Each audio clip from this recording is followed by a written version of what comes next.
Okay, Chevra.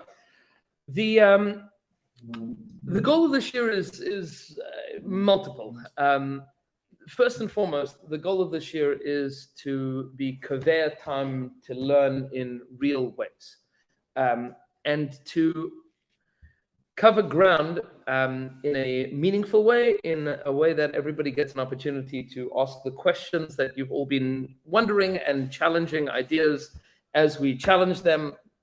But to say it the way that a dear friend, Mr. Schulman, pointed out, is for a lot of guys, myself included, there's like gaps in our Jewish life and learning and upbringing that, as we're raising children, like we look around and like, I don't know where those gaps are or how to plug them. Like, I know some stuff, but I don't know nearly enough stuff for me to feel confident and comfortable with like everything that's going on in Yiddishkeit. And I want to fill those gaps so that I know how to be a Jew and I know how to raise my children. And I have the skills and language and know-how and terminology to make those differences in my life and the life of my kids. And that is what we are attempting to do here. And the way that we're going to be doing it, this is, topic number one is going to be kashrus. But this is a platform. This isn't like, as opposed to like when you're learning for smicha, so like you'll go through Shulchan Aruch, like the Hilchos Kashrus, and go through every detail of like every spoon and fork and milk, meat, pot, pan. Like we'll do some of that as God's interested, but the idea here is to develop skills and language and structures in the world of learning, so that you kind of make up for lost time. That's what we're trying to do here. And I say like this: Torah is exceedingly vast, but it's not unconquerable.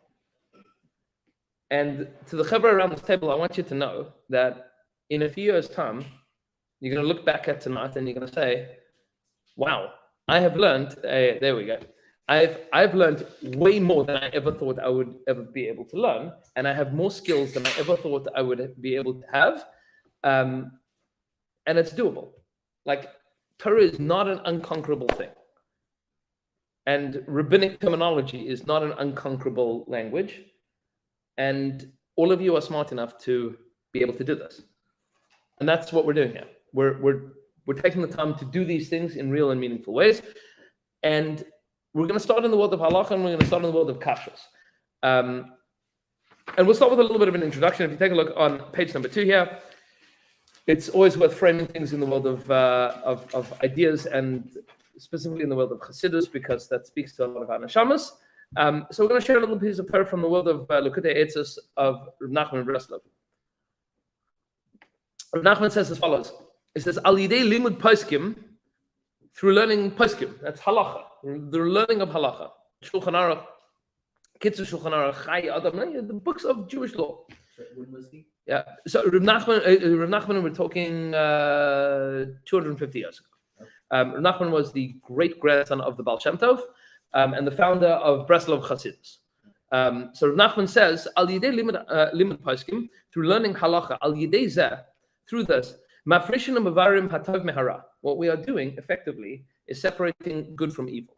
Now, you are all familiar with the fact that there was once upon a time a tree in the Garden of Eden called the Eitz Hadas Tov V'Ra, right? The tree of knowledge of good and evil. And subsequent to eating from the Eitz Hadas Tov V'Ra, the Rambam explains at the beginning of Moreh Nevuchim, what ends up happening is good and evil become muddied. There's nothing in the world that is purely good, and there's nothing in the world that is purely evil. Those ideas are mixed up. They're put into the same kind of cholent. And that makes living challenging, right? If you've ever had a decision to make at any point or stage of your life where you've like been like on the one hand and then on the other hand, that's Eitz Hadas Tov, right? That's what it means.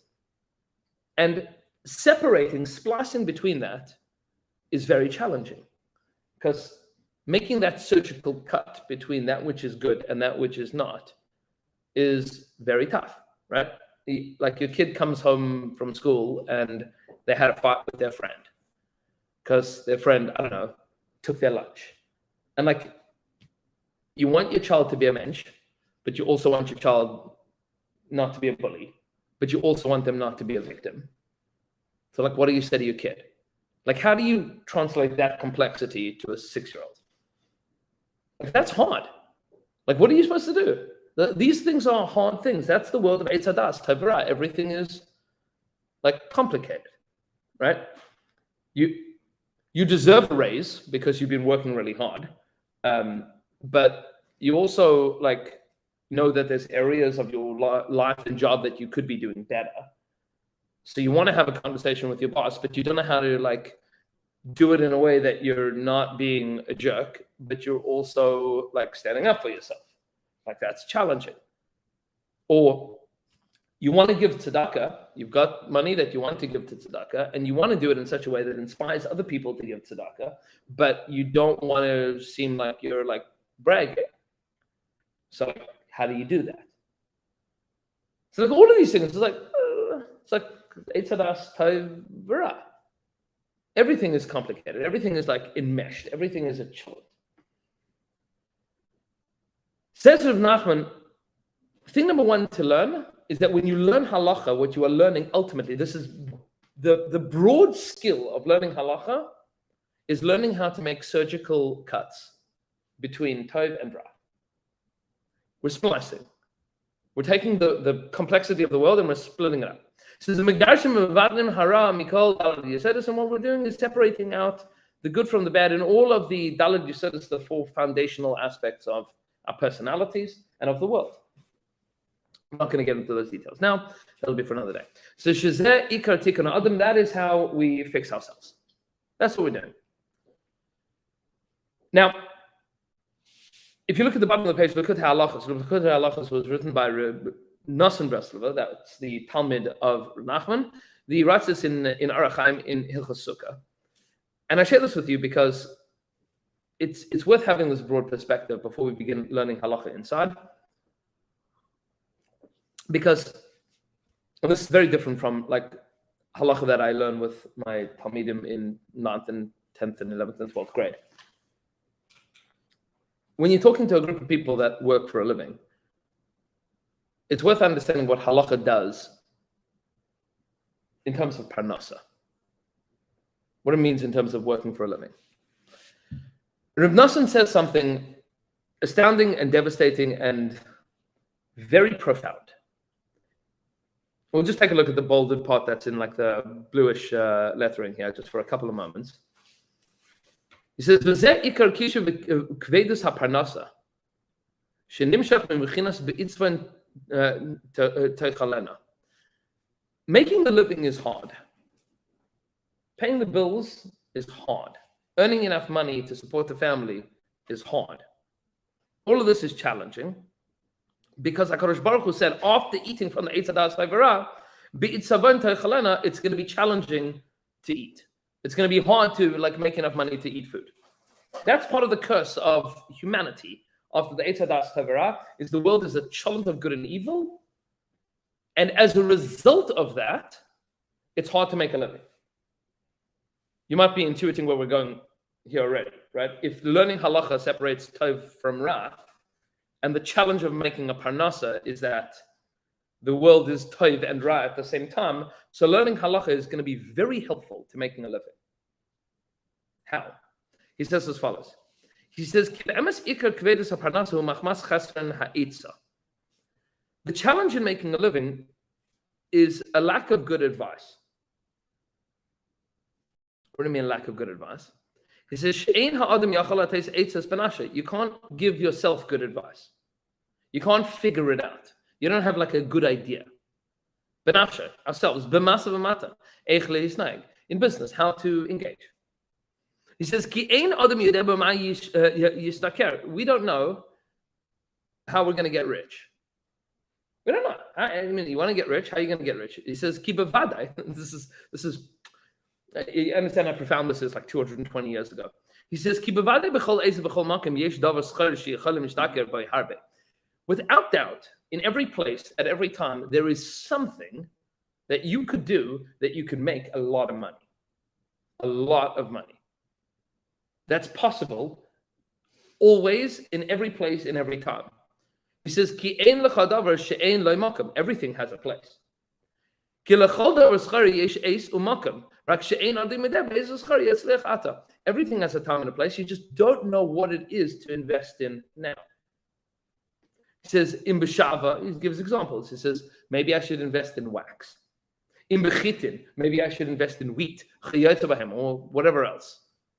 Meaning, if you would understand, if any of us would understand the market, right?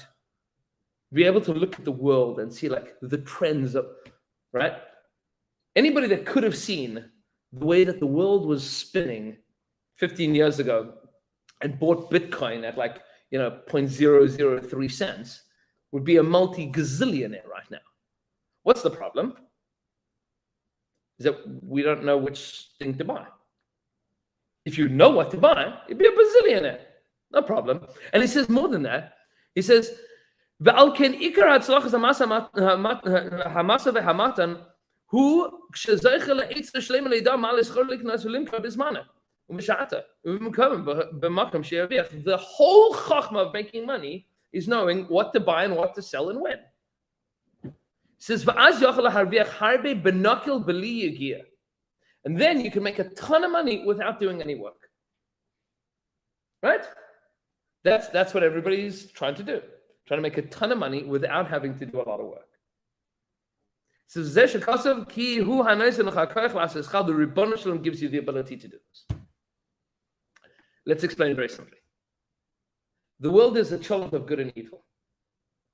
Very hard to figure out what good is and what evil is.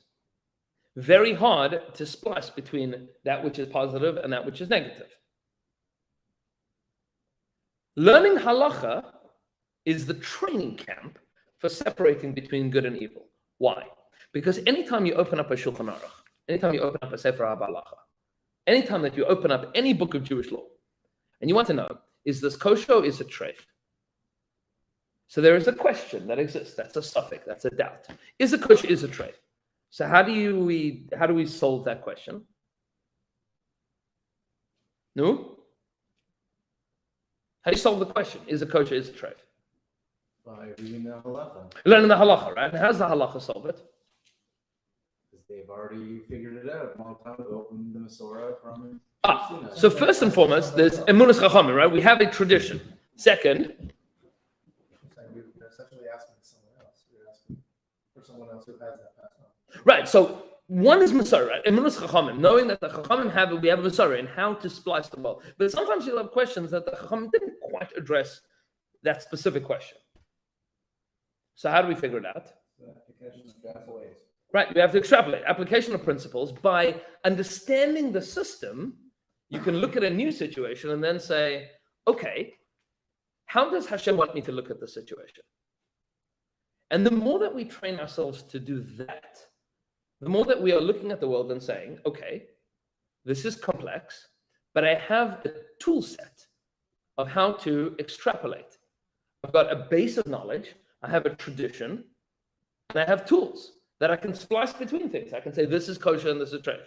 This is allowed and this is forbidden. This is good and this is evil.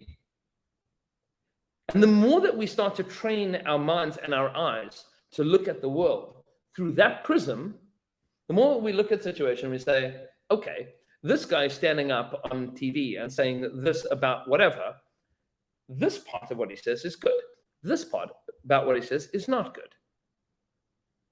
And then when we start applying that skill set to business and to interpersonal relationships and to commerce and to investing, so once we start to apply those principles, what we start to do is to look at the world through the eyes that Hashem wants us to be trained with. Now, in a big, broad picture of what Hashem's ideal is for the Jewish people, is that everybody is healthy and wealthy and has an amazing life. That's what we want. In fact, this is what we pay homage to every single day, at least twice a day, saying Kriya Shema, right? Second paragraph of Shema. Let's just sit it here. The second paragraph of Shema says exactly this. This is what we are doing every single day. We are asking Hashem, or we are acknowledging, we are meditating upon this idea. If you listen to Hashem's mitzvahs, that I'm commanding you today, to love Hashem your God, to serve Him with your heart and your soul. I will give the rain in its right time. Light rains, heavy rains. You're going to gather in your grain and your wine and your olives, and I'll give plentiful fodder in your fields for your animals. You will eat and drink, and make sure that you keep up with these mitzvahs and that you learn Torah. Because if you do all of that, then like the world works well, and then you understand how to do all of this. That's the point. Ideally, ultimately, when we have the eyes to see the way that Hashem wants us to see the world, and we do the things that Hashem wants us to do in the world, then the world works. Then it operates, meaning then all the conditions for things to work out well are fulfilled. And if not, then no. Then things break, because that's how it works. Meaning there are a set of ideal conditions for the world to operate. That's what Hashem is telling us. There are ideal situations. And if we train ourselves, then we know how to apply those principles to live in a world and to look at the world with these perspectives. And then it works out. Now, I'll share with you just a little bit from the Balatanya. Just that's practically speaking. Take a look at page number 3 for a minute. I've also tried as much as possible to put in English to all of these Maramakomis so that you can read and follow along. And as we get more into like specifics of halacha, I'm going to recommend that everybody brings a pencil and like translates words as we go through. I'm going to try as much as possible to have vowels put in as well, so that you can follow along and practice on the reading translation and like filling in words. And I'm saying that for real, because these are real skills, and we're going to do it through. Appreciate that. And I say like this. This is just important to note the difference between learning things as an adult and learning things as a kid. As a kid, you start with like, kamatz aleph ah, right? Like knowing like the vowels and the sounds. As we get a little bit older, that's way too boring. So like when you're a kid and you're trying to learn how to play the piano, you start learning notes, and then you learn chords, and then you learn scales, right?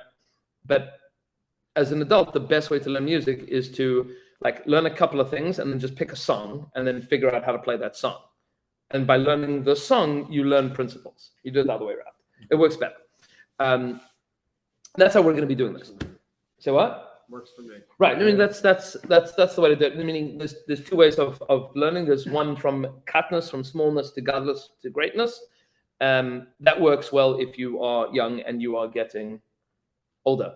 But if what we're trying to do is make up for lost time, we're going to go from gadlus to katnus. We're going to start with big ideas. If we're old and getting older. Exactly. No, the goal here is to be old and get younger. Right. That's where we're getting younger. That's yeah. A friend of mine posted online that, and this is just murder. The Jewish community is the only place in the world that you can be an older single, get married, and become a young couple. Right? Yes. Brilliant. So we're getting younger. That's what we're doing here. We are getting younger. So the Tanya says as follows. It says the Alter Rebbe is, of course, the founder of Chabad Hasidus. This is at the back of Tanya, which most people never get to. Chabadnik can get to because they do this all every year. But the Balatanya writes in the Igeres HaKodesh at the back of the Sefer. This is chapter 26. And we're not going to explain all of this, just a little bit, and you can feel free to take a look online. This is all available online pretty easily. Chabad has done a great job in making everything Chabad available online. He says as follows, he says, you should understand that there is a wondrous thing to talk about here. What happens in Shamayim, up in heaven, right, in the loftier worlds, when we are learning halacha here? He says, when we learn Gemara, and we learn halacha, and we learn from the Rishonim, medieval scholars, Achronim, as Reb Lachman would say to us, medieval scholars and achronim literally means later, but he would refer to them as the Latter-day Saints, right? Which is somewhat anachronistic, but fun. He says, what are we doing here? He says, that which was hidden beforehand. There was something hidden. And that thing which is hidden in the world and hidden from us. He says, Ki al yedei zeh, through learning, through this process of learning, male halacha zu mehaklipos, we are peeling away the shell from the halacha. The halacha is the prize, right? That's the perspective that we're trying to gain, but it's hidden from us. It's got a shell around us. So that is hiding that thing. It wasn't known. Sometimes it wasn't known at all. It's a brand new case. This case has never been in all of Jewish history, or at least the specifics of this case has never ever occurred before in Jewish history. Your pot has never had this question. This is a brand new question. Now, there might have been a billion questions similar to it, 99.99999% similar to it in Jewish history beforehand. But you have never had this question with this pot. It's a new question right now. And you don't know the answer. That means that perspective is hidden from you. Not just hidden from you, it's hidden from the world. The world does not have a resolution to this particular question. He says, or you have a resolution, but you don't understand it well. So what we're talking about is there is the loftiest hidden wisdom of Hashem that is not revealed. That is now, from that lofty wisdom of Hashem, there are sparks of that are hidden in the world below. Which is what the Kabbalah speak about, the Shviras HaKelim, the broken vessels, right? There's the light of Hashem that's hidden in the world that hasn't yet been revealed. He says, V'heim sham v'chinas kolos, they are in exile. There is wisdom of Hashem that is in exile. Sha'klipa shaltas alem, that the world of darkness is overbearing in that area. And is hiding that wisdom of the Torah from above and below. And that's true about a pot and a pan. And that's true about how to talk to your kid about the kid that, pushed him off the swing and took his lunch. Figuring out what to do there is chachma. You need wisdom. That wisdom is chachmas Hashem. You want to know, what do I do now? How do I figure this out? So he says, this is what the Zohar says, anytime you have a question, doubt comes from the world of hiddenness. It's the world of darkness, the world of evil. I don't know what to do. Every doubt, every question, every lack of knowledge is Hashem being slightly hidden. And when we learn, what we are doing is revealing that. We reveal it within ourselves, and we reveal it within our lives. And when we don't know the answer to a question, it's a training ground for us developing perspective, and it's also letting in a little bit more light of Hashem into the world. Now, lest you think for a moment that this is something that is left up to Torah and Shulchan Aruch and Shas and Poskim, says the Tanya, "V'chol ish Yisrael yuchel legalos talumas chachma, l'chadish shekol chadash." Every single Jew is capable of finding new insights and revealing new light. Hein b'halachos, whether it be in the world of halacha, hein b'agados, or in the world of non-halachic material, meaning the stories of the Gemara, the Midrashim. Hein b'nigle, hein b'nisa, whether it be in the revealed Torah or the hidden Torah. Every single Jew is capable, not just is capable, but is obligated to find novel thoughts in Torah to reveal new light. In accordance with who they are and their soul. And we are all obligated in this. To fill in what our souls are yearning for.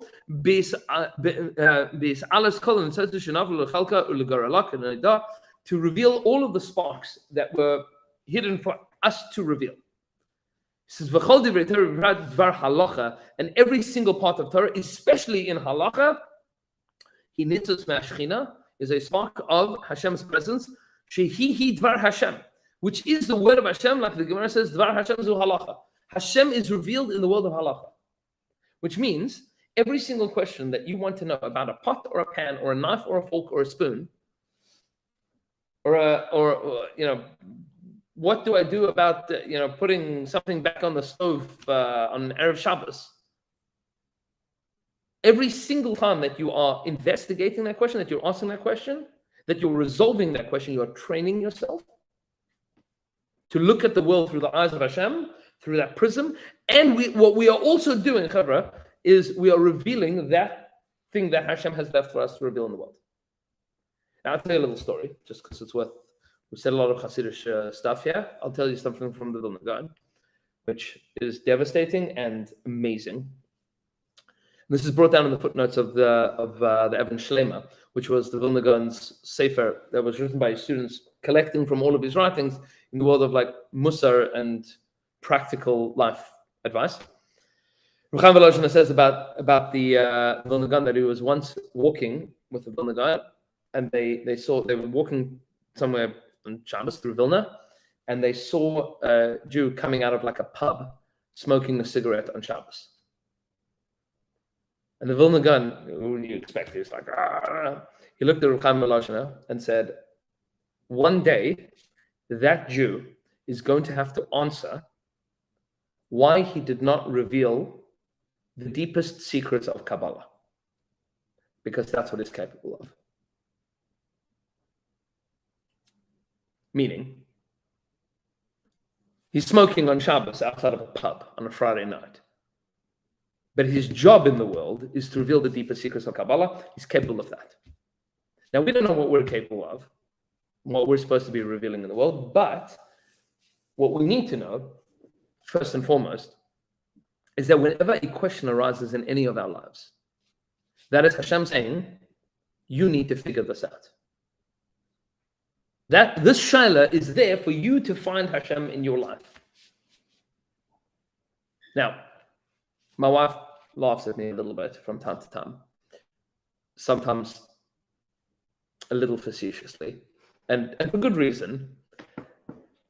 Somebody will call with like a really difficult question, sometimes like an emotionally like challenging question, and like I won't tell her who unless it's important for her to know who. But like she'll say to me like, "What was the question?" And like I'll say to her like, "This is such an incredible question," and I'll be like excited about like trying to resolve this question, and she'll be like, "You get excited about the weirdest things." Right? And it's true, I do. I get excited about like really weird questions. And like I'll call Rabbanim and Rashi Yeshiva and I'll tell them these questions, and like they'll get excited about these really weird questions. Because when you have like a really crazy question, it means that there's a piece of Hashem's wisdom, which means a piece of Hashem that is hidden in the world. And we don't know how to resolve that.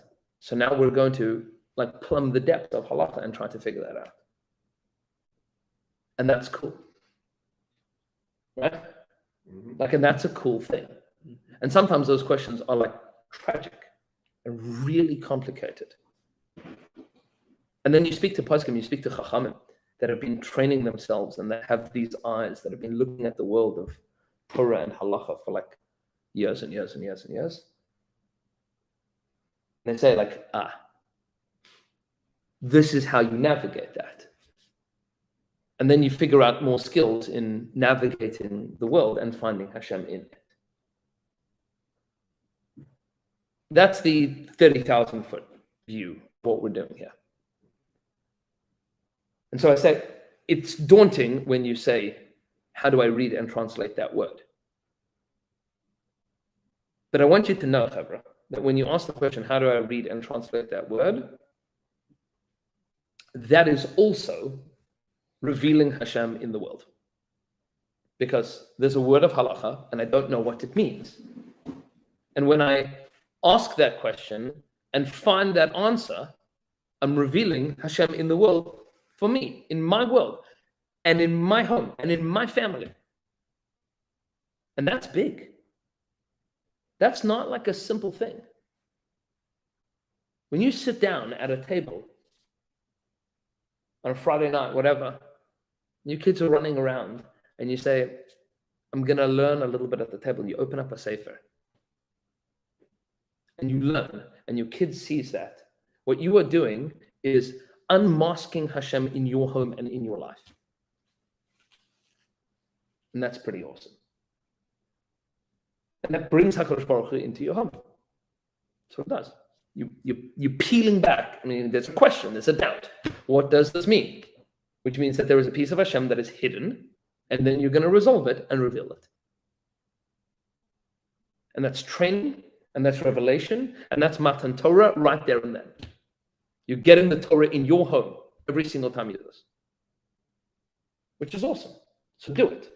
Right? That's what we're doing. Okay. Enough introductions. Let's learn.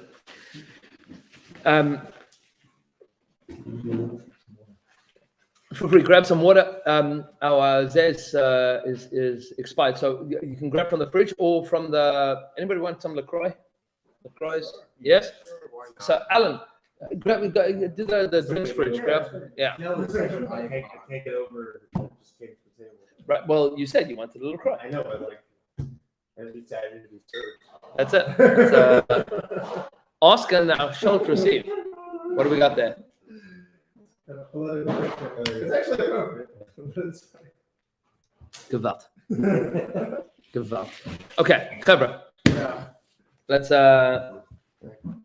yeah. You need another one, a refill? I'm good. Right? Excellent. Excellent. No, I'm good. Okay. First and foremost, Cobra. We'll start with something that doesn't make any sense, right? The mamish, That's the best place to start. right. Start with something that mamish doesn't make any sense, which is there is no mitzvah in the Torah. No mitzvah in the Torah to keep kosher.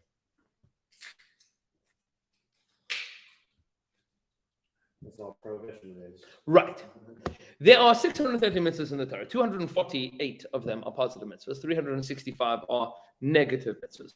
Nowhere in the Torah does it say, thou shalt eat kosher food. Right? So it's eliminated. Right. It is a collection of negative mitzvahs, of prohibitions. If you decided tomorrow that you didn't want to eat any food, would you be in violation of not keeping kosher? What about Shabbos, though? What about wine and challah? That's true. Yeah. That's true. We'll get there. Right? Meaning there are sometimes obligations to eat. Right? To eat specific foods at specific times. Right. There are, correct. Right? But that is an obligation to eat matzah. Or an obligation to eat food on Shabbos. But there is no mitzvah to keep kosher. What there is a number of mitzvahs of things that you're not allowed to do.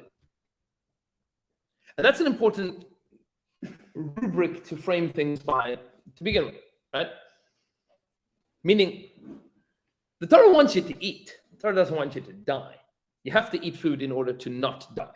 That's a separate mitzvah. That is the obligation. Make sure that you stay alive, right? Don't die. Don't die is the mitzvah. But are you obligated to do the action of eating now? No. Are you obligated to do the action of eating tomorrow? No. There is no obligation for you to eat any particular food aside from korbanos and, and matzah and Pesach. Makes it a lot easier. I mean, a lot harder to make 100 brachas a day if you're not eating. Well, that's also true. But that means why Yom Kippur is complicated sometimes. Well, some people have the minute of like smelling basamim on Yom Kippur to fill up your 100 brachas. As far as the Torah is concerned, and we're gonna just see a couple of psukim here, just halachas that the Torah is saying in terms of psukim. Everything that we eat has some halacha that determines whether or not this is the genre, or within every genre of food, that this is the thing that we can eat and that which we cannot eat. So, for example, we'll start with the most complex. The most complex thing to eat is meat, right? In order to eat meat, how do you eat kosher meat? Source it first. So the first thing, what? Kosher animal, Has to be from a kosher animal. Now, kosher is technically speaking the wrong word. non-blemished. So the Torah differentiates between behema. You see this in Parshas Noach, because Noach was a big tzaddik, right? Parshas Noach, there's a behema that is tahora, literally pure, and a behema tameh, right? Behema that is tameh, that is impure. That's how the Torah calls it in Parshas Noach, or really in Noach it's behema tahora, and then a behema eina tahora, lo tahora, that which is pure and that which is not pure. Impure doesn't appear until much later in the Torah. In order to define a behema, an animal, as tahora or tameh, there are two conditions that the Torah has, and those are, Doesn't it have to be livestock unless they consider it cattle? well, so, Yeah, it's herd, essentially. well, no, you don't have to hurt it. It has to have two signs. What are those two signs? Right here. Split hooves and Shut's cut, right? So this is what the pasuk says. Dabril b'nei Yisrael leimar, zos achaya asher techil mikol ha'beima asher ha'aretz. This is what you can eat. Kol mafreses parsa v'shesas shesa process ma'ale geira b'beima osa techelu. Anything that has cloven hooves, right? That has split hooves, and choose its cud. Those are things that you can eat. So in terms of cattle, in terms of domesticated animals, what we have are three varieties, at least three primary varieties, and that is cattle, right? Beef. We have sheep, and we have, well, no, deers are not behemoths; those are chayes. We'll get there in 1 second. That's what I thought. That's undomesticated, and goats, right? Or sheep and goats, the same thing. Close, but not quite, right? I don't know what that is. They are, So- they are separate. I mean, in korbanos, you see that they are three distinct varieties. We don't eat goats nowadays. People do. It's just not something the Hold on, US what about does. ram? Or is that actually? So a ram is a sheep. Yeah. It's Right. male Right. sheep. Right. I would say we eat, I would say we eat sheep more than we eat like Goats, right? Well, because And goat milk. Goat milk cheese. cheese, right? Goat cheese. So the reason I think that commercially goats aren't really eaten is you don't get much out of it. They're hardly It's leaner. very low yield. Yeah, it's a lot of work for not a lot of flesh. Delicious. Yeah. Yeah. You also don't eat adult sheep, right? Only like baby Lamb, sheeps. right? That's Or I mean, I think, yeah. Okay, so I mean, so now that you've selected your behemoth tahora. So what do you have to do? Like, kill it properly. You have to shecht it. Now, We're under no obligation, I guess we're under an obligation to treat them humanely, but for cautious purposes, it does not invalidate the kosher status of an animal if it is treated poorly prior to being slaughtered, right? I remember right. So talking about this from Moshe and it being like new information to me that it does not make it inedible to us for it to have been abused. The guy who abused it is just a bad person independently. right, meaning that's a separate isser. Yeah. You've done a bad thing by hurting the animal, but it doesn't render it not kosher. Mhm. Right, that's a separate isser.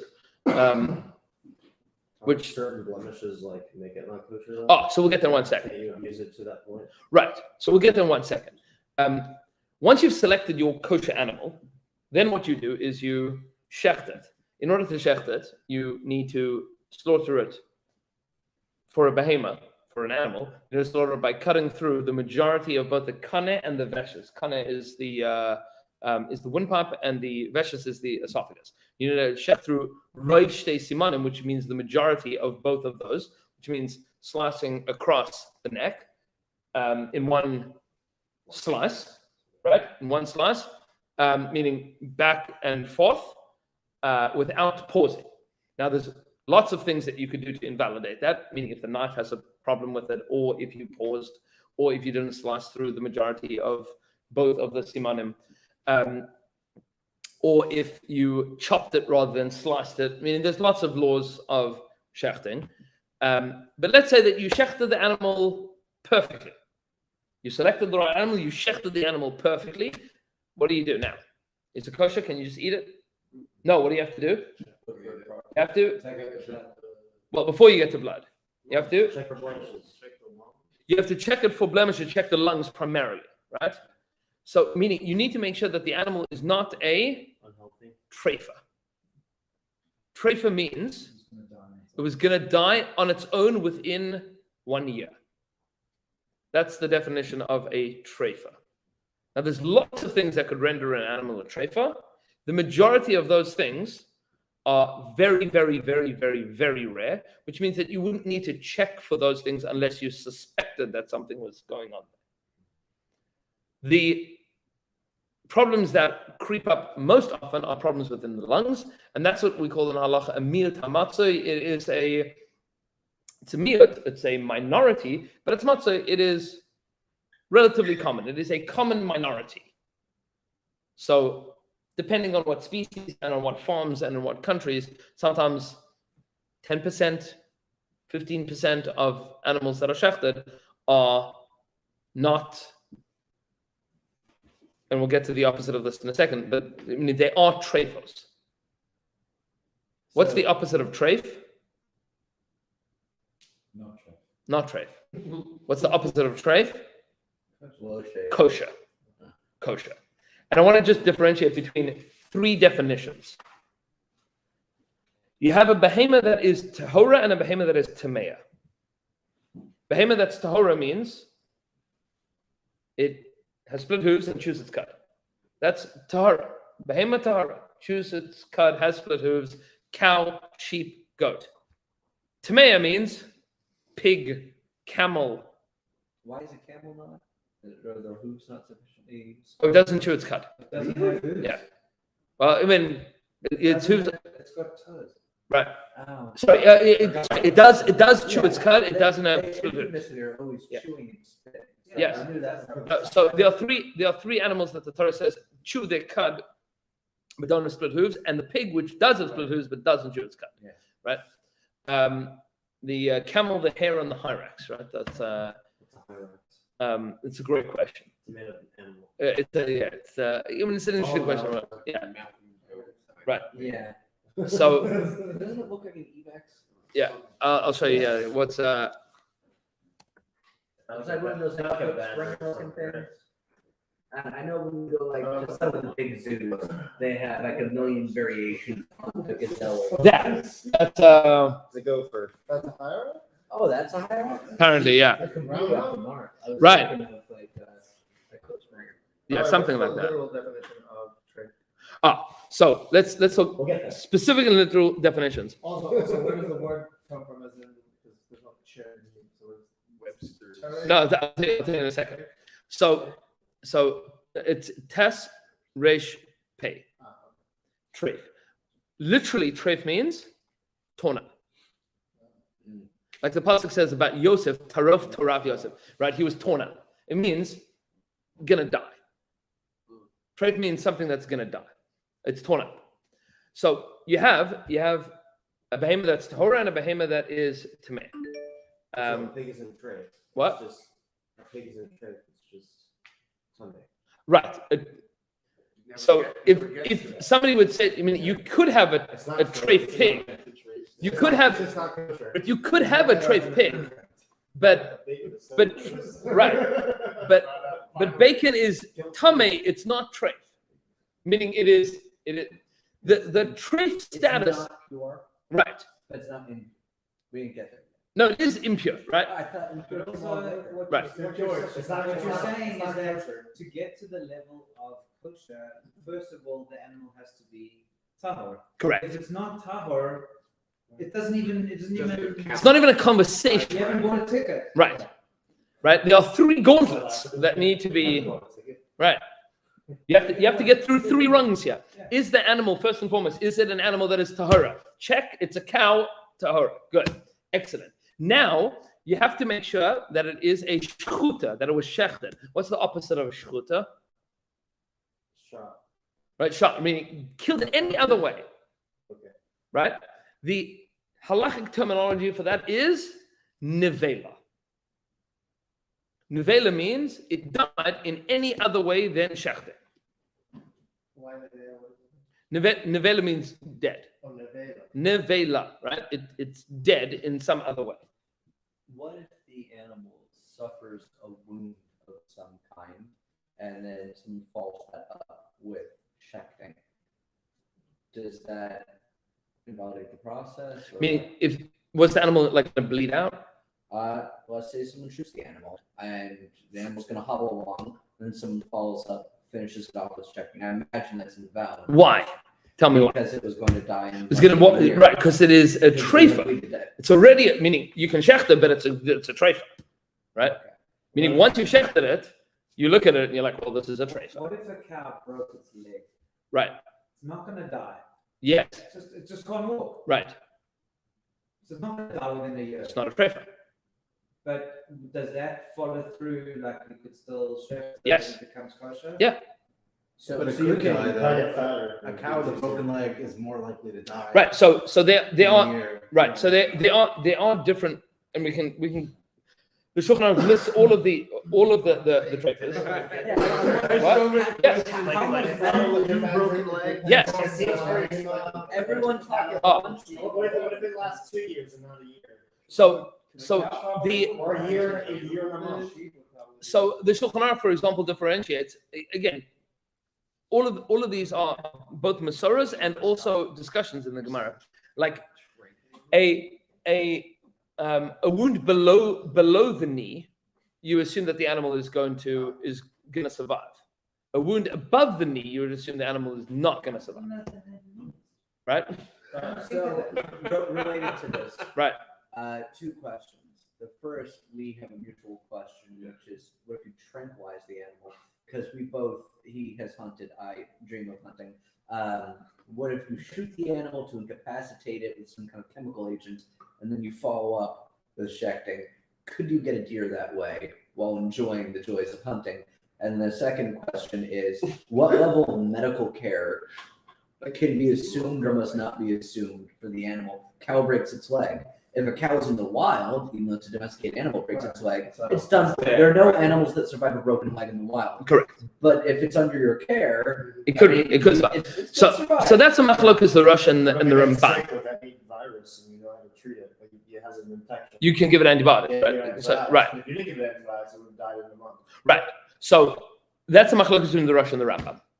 Meaning whether healing an animal is can you remove the status of treifa? How does the OU policy? So this might be the machlokas between glat and not glat, and we'll get there. Okay. Glass is not- And Right. the tranquilizing an animal aspect. So if you tranquilize an animal, but in a way that like once it wakes up, it's fine, it can run around and be fine. Yeah. Like so then great. But if We're in business here. but if you tranquilize the animal in such a way that it's going But to you die, can't- you Next- can't shut next month we're going the up, right? animal while it's tranquilized, right? why not? You would be able to shut. the Theory, animal why not? while- We're really in business. now. Shouldn't, Right. shouldn't we always tranquilize them rather than watch them like So- watch their death? Yeah, so we'll get there. We'll You want to make it trail up north? yeah. So we'll get there. What exactly you can do in terms of shackling? Yeah. I have a question. I don't know if it's the same question as Noah's question, but often you see, specifically actually with chickens, and they say like no hormones. Oh, because it's very unhealthy. Like, so no hormones, no antibiotics, no anything like that. It's So you gave unhealthy. the example when the animal is sick, Right. and they give it something and heal it. Without it, it would have died. Right. I'm saying, what if they just feed this thing prophylactically hormones and antibiotics to just keep it fat and healthy, and then check it? Right. There's nothing wrong with that. I mean, there's Does probably that- things wrong with no, that. It's just does not that halal. sound- It sounds wrong. Yeah. It's not healthy. But it's But probably does that negate any of No. because maybe Generally, without avoid- those things, it might have got a terminal disease. But it didn't. Chicken nugget. It didn't have a terminal disease. It wouldn't have made it to your grocery store if it, Right. if it wasn't kosher. Meaning it didn't have a terminal disease, so it's kosher. So let's go through the gauntlet here, right? First, you have to have a behemoth that is tahora, and then it has to be a shchuta, and then it has to be kosher. Kosher. Now, yeah, we'll get to those questions a little I'm later. saying, it doesn't apply to them. Is it? Well, no, we'll get there. Oh, We'll get there. It's That's, have to be glad. So we'll That's a made up term. That we're not- what? it's not even- Glad? Yeah, it's We'll not- get there. I We'll don't get there. believe, I We'll don't get believe that overfeeding an animal is No, it's not. No, that's different. Don't bring it up. Foie gras is messed up. Okay? Yeah. It's not To overfeeding. you. What is it? No, Feeding an animal very It's specific foods to enlarge It's force feeding the goose like super fatty or whatever. Right. to get its In order to get its liver swollen and distorted, Yeah. so that you can then take its liver and it's like already it's like pre-pate. It's like just You are incredibly doing it rich or so whatever. that it's more Leave it tasty. to the French to take food and only make people it who to can cock and ball kosher. torture. That and like the Ortolan thing that they do that I think is illegal in You France can't now. do it. You can't do it anywhere. Yeah, You're yeah. basically making a turducken while it's alive. That's what you're doing. Or No, the like only you kosher fry it foie gras alive I've and then ever eat it. seen and is What? it's edible. Only It's kosher disgusting. foie gras I've French ever food seen is is from generous. out in France. Well, yeah. It's They make great wine. Yeah, I've got it. I've got it a handful of times, and it comes in a tin, and it's that's really expensive. I know. So okay, let's just define this well because it's important to understand something. First and foremost, in order to eat kosher meat, it needs to be tahor. Then it has to be shchuta, and then it has to be kosher, as opposed to treifa. Meaning, once you've shechted it, you open it up and you do a whole bunch of checks, primarily in the lung area, to make sure that it doesn't have any lesions in the lungs that would render it a treifa. You indicated that you don't necessarily always have to do the checks. This is more suspicion based. No. So checks in the lungs, you always check because that is a mir hamata. It is common enough that you should assume that 1 out of every 10 animals, more or less, probably has the problem. So you need to check all of them. There are like, for example, a brain tumor in a cow would also render it a tamea. Would also render it a treifa. We don't cut open the skulls of every animal and check for brain tumors because we assume 99.9999% of animals that are shechted don't have brain tumors. And if they did, there'd be something else that you would have noticed about it that you'd check for that. The signs of dying. Is the brain is in the line. Yes. Ah. Yeah. Is that sweetbreads? I thought No. it was other organs. No, sweetbreads is the thymus Bre- gland. Brains is hot dogs. Thymus gland. What's That's that? Where is that? Really? Been lied to my whole life. It's good that we're here. right. That's it. That's what we learned. Okay. We peeled back some. So I have a theory. I think. I mean, I'm pretty sure that this is true. That why do we refer to all non-kosher meat as treif? Because we're ignorant. No, it's because historically, We've been ignorant. that too, but that's not why. Historically, whenever a Jew would encounter meat that they couldn't eat, it was Not kosher. treif. It was treif. You didn't ever end up with meat in your house that was tamea, right? Meaning you didn't have pig in your house, right? You didn't have nevela in your house. You had treif in your house. Nevela is an animal that died without shechting, Okay. right? Meaning you didn't end up butchering a cow that dropped dead. Yes. That you sold to your non-Jewish neighbor and said, The Balaam makes it trade. no, nevela makes it not kosher for eating, but it's not treif, it's nevela. We're trying to So- establish here, okay? Remember, we're like, it has to be alive for us to kill, for it to be like moving down the path. So novella is you found it dead. We didn't get to the Nevela it's part. It has to be independent. shechted Correct. in order to be. Yeah. In order to be treif. Independent of our involvement. Also, a rabbi had to have gone through it in order to call it trick. Right. Interesting. So what would happen is you would go to the shochet, and the shochet would shech the cow, or usually chicken, right? I mean, Cow is rich people stuff. right. Cow was like, once or twice a year, or Yontif time, people ate cows. Yeah. Because one, you were having family over, and two, Yeah, we're gonna make- right. Yeah. And two, if you're shechting a cow, getting rid of your milk source. Well, no, you best make sure that you've got a lot of people around.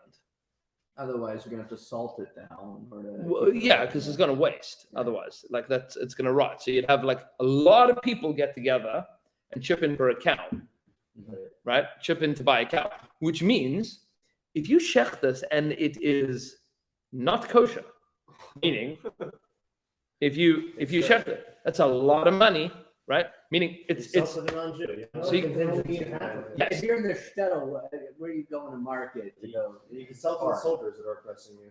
right. So exactly right to the Cossacks, They're spending top dollar on it. right? your cow Yeah, that's kind of That's kosher. It's worth pointing out that our concept of kosher meat today in America, meaning the abundance of kosher meat in America today, exists because Capitalism. of non-Jews, Oh yeah, right? absolutely. That's what drives the prices, at least to a manageable point. What do you mean? Meaning, anytime that an You don't animal is buy the shechted, majority of beef. anytime that an animal is shechted, right? If it's not glatt kosher, it's sold to the non-Jew, Trying okay. right? I mean, even Triangle K, by the way, even Triangle K, most of the time, it's that market is getting smaller and smaller because it's not actually worth it. Yeah. Financially speaking, and we'll just talk about the economics of this for 1 second. When you're talking about mass-produced meat, so you shechted, 1,000 heads of cow. Now, you check them.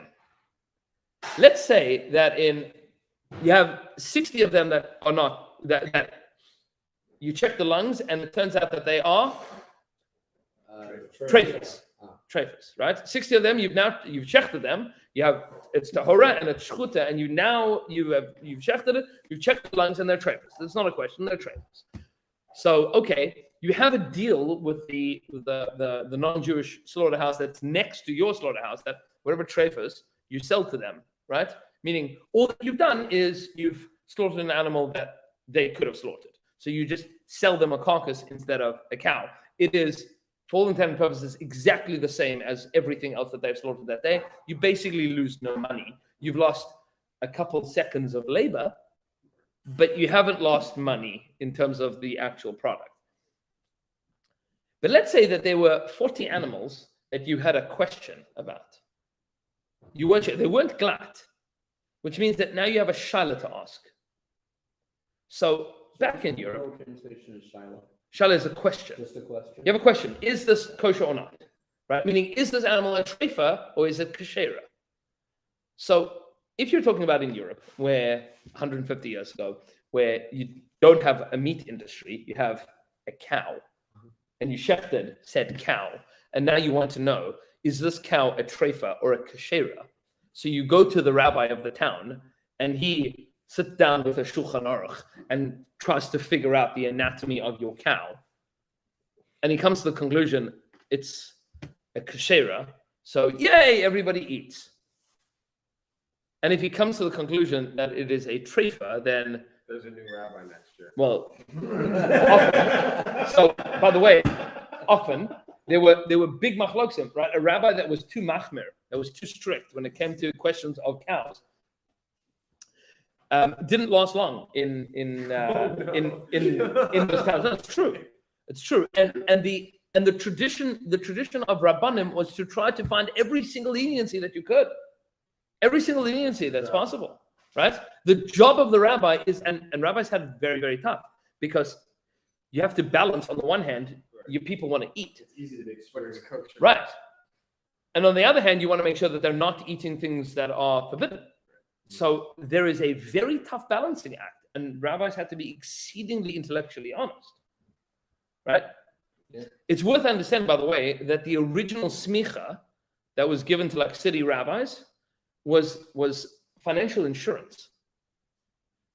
It's if me, Blumenthal, I render an animal not kosher, and then Noach, you take that animal to another rabbi, and he says, Oh, you will. no, actually, it was kosher.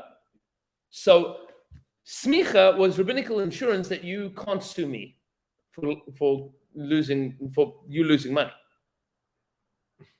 Right? That's what smicha was. It was this person is enough of an expert that we trust his opinion. He is entitled to an opinion. Who would you sue him?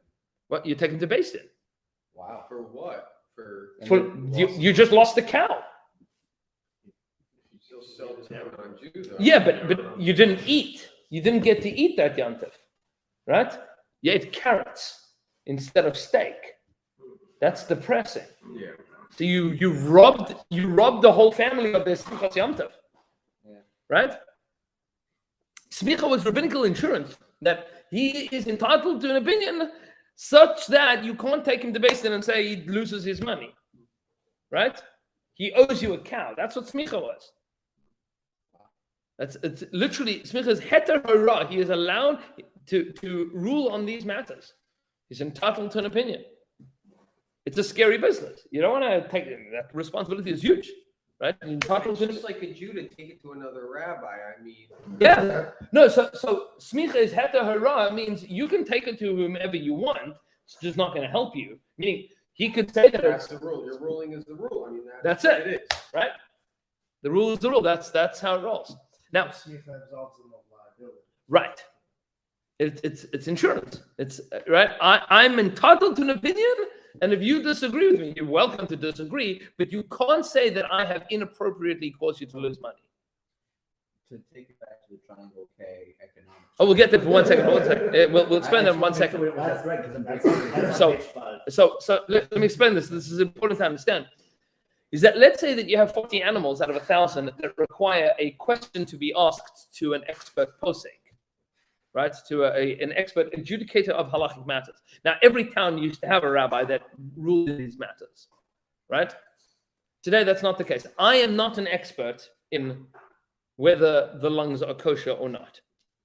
I'm not an expert. I mean, I have some level of training, but if somebody brought me lungs of an animal and said, is this animal a kosher or a treifa? I could tell you if it's glut, probably.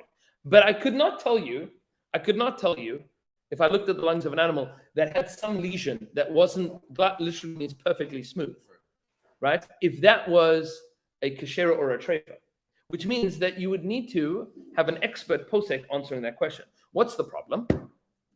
To fly out an expert posek to answer that question costs way more than just selling the carcass to the non-Jewish slaughterhouse. That guy's not on staff at the slaughterhouse? No, Right. So when in How doubt, many? let's- How he's a Rosh Yeshiva in Flatbush, How- in how- Williamsburg, How right? many people are there like that out there? A couple dozen, in the US, couple dozen in Israel that like have that level of expertise. Okay. It is very highly specific. Now, it used to be every town had one or two, right? Now you have whatever. Let's say 50, even 100 in the country. But these are guys that have other jobs, right?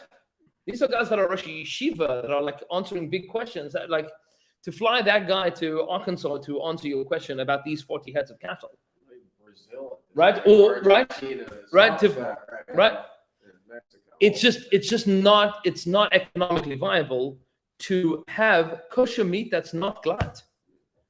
Because glut means you know that it's kosher. You don't need an expert. That's funny. I would have thought lot would be more Right. expensive, but that makes sense. Industrial scale. Right. Yeah. When you scale it to tens of thousands of animals, it's way more economically prosperous and viable to have the simplest level of kosher. So let's say that you already have a deal with the non-Jewish slaughterhouse, even if you want to have the like super glut, right? Any question at all that comes up, we're just not going to ask. So say 20% of the animals, you've already got the deal. 20% of the animals that we slaughter, we're slaughtering for you. Non-Jewish slaughterhouse, you just send us the money. That's the deal. Asking the question is far more complicated than selling the cow. It's why in Israel, which is a much smaller country, with far more experts and far fewer non-Jews to sell to, non-glut meat is available en masse, right? Because there, it costs money. I mean, you're losing money if you sell it to the non-Jew. There aren't that many, right?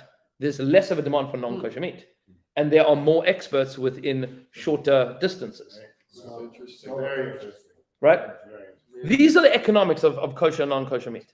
From in South Africa, there was never the use of the phrase "glut."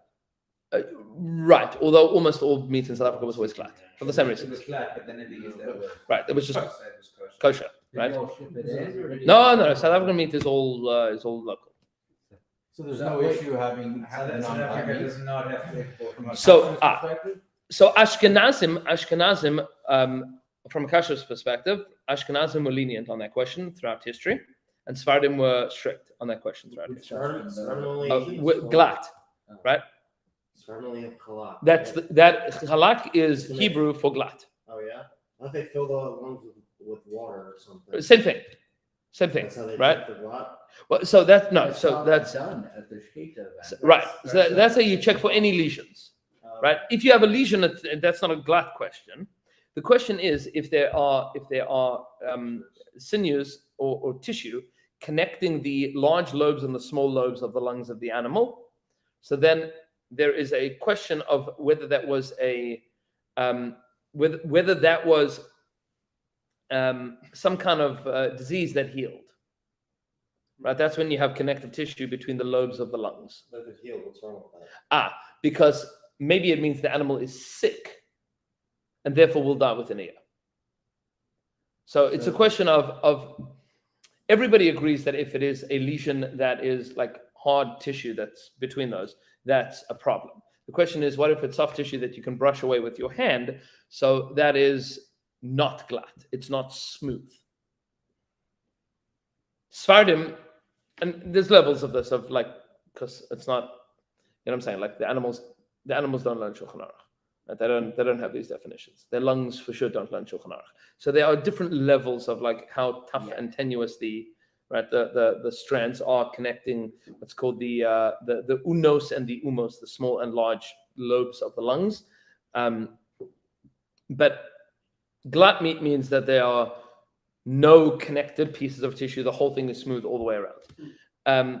If there's any connected tissue, a little bit, so then it is not glat. It might also be treif, but then it would require a question being asked. So whenever the animal is not glat, they don't ask the question. Because that costs money. Not in America. Right? In Israel, they do. In Israel, they do. There's a surplus of rabbis. There's a lot more rabbis and it's not a flight, it's a drive. People to sell the non. And you don't have the Right, people to that's sell what it to. is. So you have all of these conditions that make glat meat in America far more economically viable. Most of the meat processing is done in like specific areas. Right. South Meat- America. Right. So meat that's shipped into Israel is all glat. Right, yeah, I would assume so. But local Just like meat in most Israel. of- Just like all the meat that's shipped into America at this point in time is all glat. Meaning correct. Yeah. Nothing you're getting from South America at this point in time is coming. Is non-glat, correct. But in Israel, you'll have locally sourced meat that is not glat because economically it's viable. You have to have like a rabbi checking it. Well, you have to have a shochet that shechts it, that understands and it. usually the shochet is also How the much? person that checks it. Okay. And it has to be cheaper, right? Or else why would anyone buy non-black? Right. Right, it is, right. Meaning nobody's going to buy a worse standard of kashrus at a higher price, right? It's rare, it's harder to get, so I'm gonna spend more money. Less kosher is harder to get. Correct. so I'm gonna It's just spend more more scarce. money. It's less more expensive. What, glat meat? Yeah. No, Craft There's more kosher, glat so meat. anyway. there's more, commercially there's more glat meat than non-glat meat. In Right, Israel. that's what's funny about it. Even in Israel. More I'm saying rare. just in Israel, because obviously America is. No, in Israel, we're talking about, we're talking about the 10% of animals that are shechted. I mean, let's say, I don't know, 15% of questions. There's still more glat meat than non-glat meat. So, Just because it's naturally occurring. Right. Right. so wouldn't glat meat be cheaper? No. It's less labor. Meaning, It's less rabbi labor. yes. So what? It should be cheaper. You're So, trying to cut losses at that point. yeah. Meaning at that point in time, so you have an animal that has a question on it. So you'll have the rabbi come in And and there's less demand for the non-glat. correct. Okay. considered lower. It's bizarre, right? Lower grade meat, and there are people in All Israel who are willing economics. to buy That's the the lower craziest grade part. meat. It's all They're- about- Why is it cheaper? Noah, They're more expensive. Noah, In America, it's for sure more expensive. In Israel, It's just Triangle K. It's cheaper. What do you mean? so Triangle K doesn't do meat. Yeah, they do. Hebrew National. Well, that's not the same hechsher anymore. It's not Triangle K anymore. It is, but it's two different branches of it. Okay. It's yeah. It's they just run. I thought it was K. Isn't it? Yeah, I don't know. It's K. I think it's K. I don't think you think it's Triangle. triangle. Triangle. Right. It is All the meat triangle? that they have. There's not even a K in it. Right, it's so- just triangle. Triangle K. I don't know. Triangle K, it's like triangle. I remember I met the daughter of one of the rabbis. That's good, Lisa. They're all like, super kosher. It's So actually more. It's they have most rabbis of the that- time, even the No, Triangle no, K meat, and is the OU. the OU is getting involved in Triangle K behind the scenes. Right. Well, I'm sorry. So Triangle K is fake or not fake or? It's unclear. Questionable. It's going through a transition phase at the moment where it's the OU is trying to bring it's it gonna be under. trans kosher? Exactly. It's transitioning. Exactly. It It is. identifies as kosher and now it's being No, operated on. I think the answer is Yeah, really it something like depends, right? Yes. Depends on what the It item is. identifies and, as uh, kosher. There are like Triangle K like non-meat things even if it has specific ingredients. Right. It's not So- pure enough, and if it does, Part of the issue with Triangle K is whether or not